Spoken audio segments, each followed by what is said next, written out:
नमस्कार, जय हिंद, जय बिहार। मैं हूं आप सबका दोस्त वकील सह पत्रकार एस के पंकज। आज अभी जो हमारे स्क्रीन पे आप तस्वीर देख रहे हैं, ये तस्वीर पूर्वी चंपारण मोतिहारी लोकसभा क्षेत्र के चुनाव में ये तस्वीर एक बहुत ही बड़ी भूमिका निभाने वाला है। दरअसल ये तस्वीर किसी आम आदमी की, किसी अनपढ़ आदमी की, किसी कम पढ़े लिखे आदमी की, किसी राजनीतिक दल के कार्यकर्ता की होती तो मैं कहता कि वो व्यक्ति अपने स्वार्थ के लिए या अज्ञानतावश इस तस्वीर को डाल दिया होगा या यह व्यक्ति उस तरह का पोस्ट लिख दिए होंगे। लेकिन ये हैं जेपी सेनानी, शिक्षकों का बड़ा संघ और संगठन चलाने वाले, ब्रह्मर्षि समाज के एक प्रमुख चेहरा, पूर्वी चंपारण के बकुलहरा गांव के एक संभ्रांत किसान प्रोफेसर अखिलेश सिंह। दरअसल एक वीडियो इन दिनों वायरल हो रहा है, जिस वीडियो में जो पूर्व केंद्रीय कृषि मंत्री राधा मोहन सिंह है वो कहते नजर आ रहे हैं कि ये उनका अंतिम चुनाव है। ये वीडियो क्लिप जो है वो कई दिनों से वायरल हो रहा है। अंतिम चुनाव की जैसे ही वो बात किए थे 2019 के चुनाव में, उसके बाद जैसे जैसे 2024 का चुनाव नजदीक आ रहा है, ऐसा कयास लगाया जा रहा है कि राधा मोहन सिंह या तो चुनाव नहीं लड़े या उनकी बढ़ती हुई उम्र के बाद भारतीय जनता पार्टी की यानी नरेंद्र मोदी के पीएम बनने के बाद जो बीजेपी की परंपरा है, उस परंपरा के अनुसार उनका उम्र ज्यादा हो गया हो और हो सकता है कि संभव है कि वह चुनाव नहीं लड़ना चाहे या पार्टी ही उनको टिकट नहीं दे। दो स्थितियां हो सकती हैं, या तो भारतीय जनता पार्टी अब उनको चेंज कर दे जो बड़ा मुश्किल लग रहा है, या भारतीय जनता पार्टी अपने गठबंधन को यह सीट दे दे और गठबंधन को सीट दे दे तो फिर राधा मोहन सिंह रिप्लेस हो जाएंगे। अगर राधा मोहन सिंह रहते हैं या राधा मोहन सिंह को रिप्लेस करके भारतीय जनता पार्टी स्वर्गीय सांसद सीताराम सिंह के बेटे अगर राणा रणधीर सिंह को देती है तो वो राजपूत समाज से आते हैं, और इसके पहले भी राजपूत समाज से आने वाले राधा मोहन सिंह को भूमिहार समाज से आने वाले अखिलेश सिंह ने चुनाव हराया था। उसके बाद फिर वो चुनाव हारे थे। ऐसे में हो सकता है कि कांग्रेस पार्टी भूमिहार को उम्मीदवार बनाए। अगर बीजेपी को टिकट मिलेगा तो भारतीय जनता पार्टी से किन किन लोगों को टिकट मिल सकता है, सबसे पहले हम ये बात कर रहे हैं। उसके बाद हम बताते हैं कि क्यों प्रोफेसर अखिलेश सिंह की हमने तस्वीर आप लोगों को शुरू में ही दिखाई थी। अगर बीजेपी कमल छाप के ही निशान से यहां चुनाव लड़ती है, यानी अगर भारतीय जनता पार्टी के खाते में ही पूर्वी चंपारण लोकसभा सीट अगर रहती है तो सीताराम सिंह के बेटे राणा रणधीर सिंह को टिकट मिल सकता है। टिकट की आश में वैश्य समाज से आने वाले और वैश्य महासभा के एक प्रमुख चेहरा बन चुके पवन जायसवाल भी आ सकते हैं। चिंद्र सिंह जो भूमिहार समाज से आते हैं वो भी आ सकते हैं। प्रमोद कुमार जो कि वैश्य समाज से आते हैं और कई बार सदर मोतिहारी के विधायक भी रह चुके हैं, उनको भी सांसदी में टिकट मिल सकता है या वो भी भाग्य आजमा सकते हैं।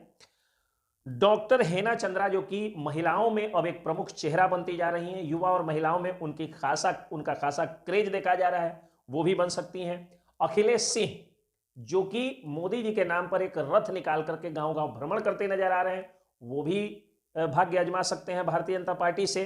राकेश पांडे के बारे में भी चर्चा थी कि वो भारतीय जनता पार्टी से चुनाव का टिकट ले सकते हैं, हालांकि उन्होंने इन मामलों को खारिज किया। लेकिन जिस तरह से युवाओं में उनका क्रेज बढ़ रहा है, युवाओं में क्रेज बढ़ने के बाद जो उनके धार्मिक सामाजिक कार्यों की, अच्छे कार्यों की चर्चा हो रही है, वो भी एक कारण है कि लोग कह रहे हैं कि हो सकता है कि उनको बीजेपी से टिकट मिल सकती है। क्योंकि मोदी जी का नाम जितना यहाँ के सांसद या विधायक बीजेपी के नहीं कर पाए हैं, उससे ज्यादा मोदी जी के पॉपुलैरिटी को बढ़ाने वाले काम, जैसे कश्मीर सद्भावना यात्रा, जैसे दुर्गा मंदिर का जो पौराणिक लुक है उसको बनाना, और राज्य के मंदिर का सौंदर्यीकरण करना, उस मंदिर का, इस तरह के तमाम बहुत सारे कार्यों को राकेश पांडे कर रहे हैं। अब एक जो नाम मैं लेने जा रहा हूं, वह नाम जो राजनीतिक पंडित होंगे उनको लगेगा कि यह नाम हो सकता है कि मैं अतिशयोक्ति कर रहा हूं, लेकिन अगर कोई भी डिजिटल मीडिया का पत्रकार या किसी भी चैनल का पत्रकार माइक लेकर के और बाजारों में घूम रहा है और लोगों से पूछ रहा है कि यहाँ का सांसद कौन होना चाहिए, तो जो युवा वर्ग है और गरीब वर्ग है, मध्यम वर्गीय वर्ग है, वह सिर्फ और सिर्फ मनीष कश्यप का नाम ले रहा है।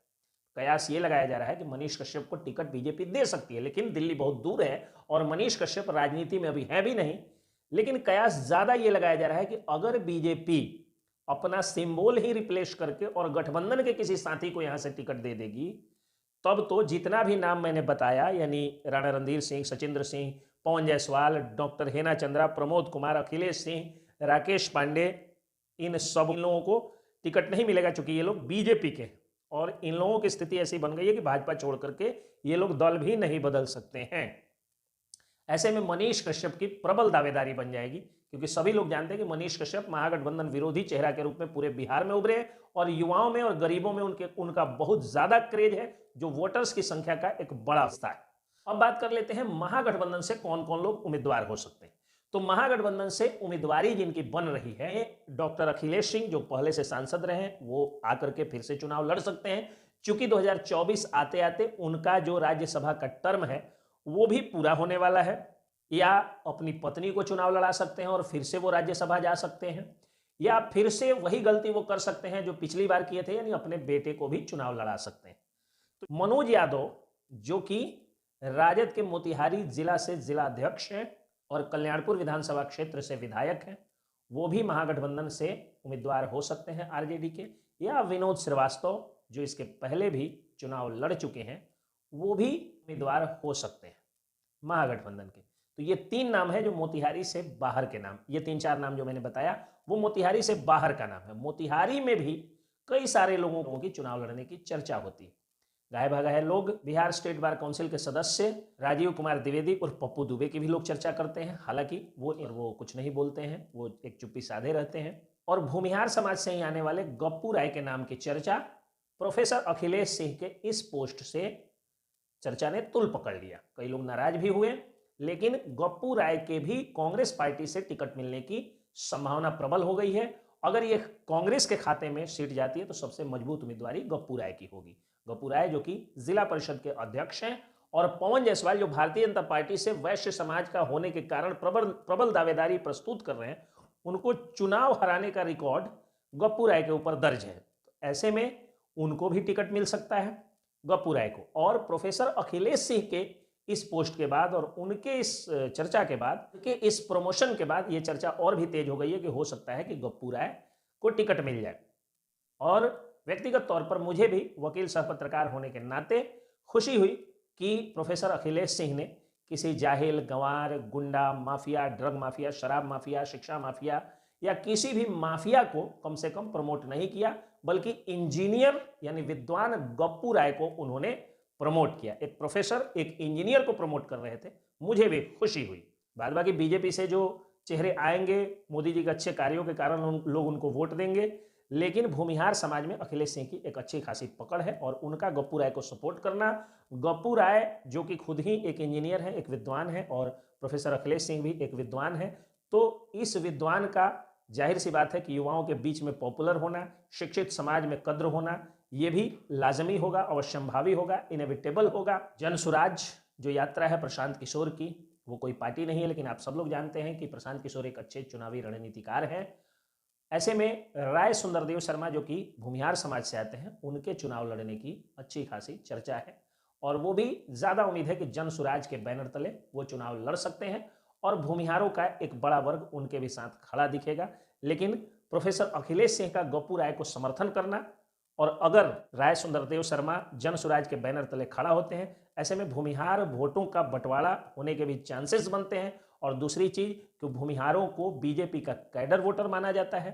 2 जातियां एकदम टेकन फॉर ग्रांटेड ली जाती हैं, एक यादव जाति जो कि आरजेडी के लिए मानी जाती है, और एक भूमिहार जाति जो कि भाजपा के लिए मानी जाती है। हालांकि मोदी जी के कारण जात पात की दीवारें 2019 और 14 में टूटती हुई भी नजर आई थी। राजनीतिक कयासों का खेल है, और किसके माथे पर कौन सा मुकुट ईश्वर ने लिखा है वो ईश्वर ही जाने।